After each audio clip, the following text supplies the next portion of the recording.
All right, today we're going to tackle a philosophy from Chef Anne Burrell that's designed to completely change how you feel about cooking.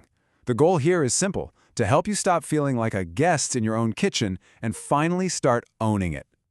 Okay, let's just be real for a second. Have you ever felt this way? You get intimidated by a complicated recipe, you're overwhelmed by the mess, or you're just convinced deep down that you're not a good cook. Yeah, that feeling is super common, but it's exactly the mindset we're here to flip on its head. And this, right here, is the secret sauce. Anne Burrell's whole message is so powerful because it's actually so simple. Cooking isn't about some secret magic or a talent you're born with. Nope. It's about learning a few key principles and then just having the guts to run with them. So, before we even get into the nuts and bolts, we have to get the right mindset. This whole philosophy is about seeing your kitchen in a new light, not as a place for chores, but as a space for adventure. I mean, how cool is that? This quote just completely reframes the whole act of cooking. It's not just about refueling, it's about connecting. It's like a way to travel the world without ever leaving your home, a way to understand different cultures and really connect with the people you're sharing a meal with. So where do the ideas come from? Literally everywhere. Anne says she just starts by thinking about what flavors have excited her lately. It could be anything. The only thing that matters is that you keep your mind and your taste buds open to new things. And boom, there it is. That is the mission statement. It's a simple 1-2 punch. First, you get the skills, and second, you use them with total, absolute confidence. That last part is so important. Don't just cook it. You got to cook it like you own it. Okay, so how do we get those skills? Well, Anne lays out these 10 fundamental principles. Think of them as the building blocks for becoming a total rock star in your kitchen. Let's get into it. And here they are. This is basically your roadmap.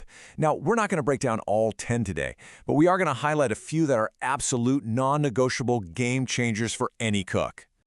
Let's start with mise en place. Seriously, if you take one thing away from this, let it be this: getting everything chopped, measured, and ready to go before you even think about turning on the stove. That is the single best way to make cooking less of a chaotic mess and more of a creative flow. It's the difference between stress and success. For real. Whoa, you can't get much clearer than that. And look, this isn't about making food salty. Salt is a flavor enhancer. It doesn't just add its own taste, it makes every single ingredient in the dish taste more like itself.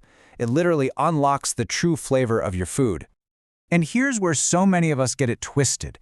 We treat salt and pepper like they're a package deal, but they're not. Salt is foundational. It makes things taste better. Pepper is a spice. It's an added ingredient with its own specific flavor, just like oregano or chili powder. Understanding that difference will totally revolutionize how you season. Here's another one of those hard and fast rules. Fresh herbs bring life, vibrancy, and brightness to a dish. Most dried herbs, though, well, they've just lost their magic. They taste like dust. Anne's advice is pretty simple. If you can't get your hands on fresh herbs, it's often better to just skip them altogether. So what happens when you get these basics down? Well, you earn the right to get creative. This is where you really start to play with your food. This is the good part, the delicious payoff. Appetizers are the perfect playground for this. They totally break free from that boring old protein, starch, vegetable formula that can feel so rigid. With starters, you can just go wild, mixing and matching flavors and textures in new and exciting ways.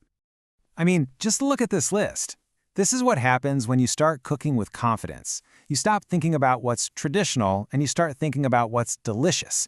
You end up with these incredible combinations, like using zucchini to make cannelloni or turning cauliflower into a steak. And how fun is this idea?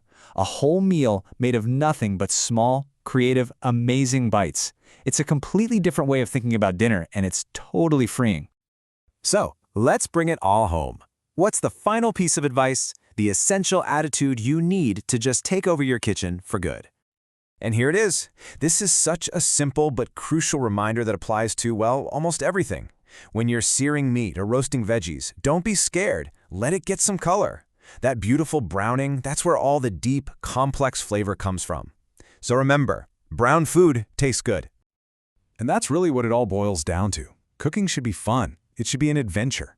The whole point is to get you excited to get in there, try new things, and feel totally empowered when you're at the stove.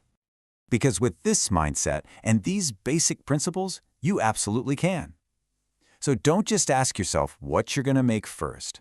Ask yourself this: What's that one dish you've always been a little too scared to try? Now go make it. Get in there and own it.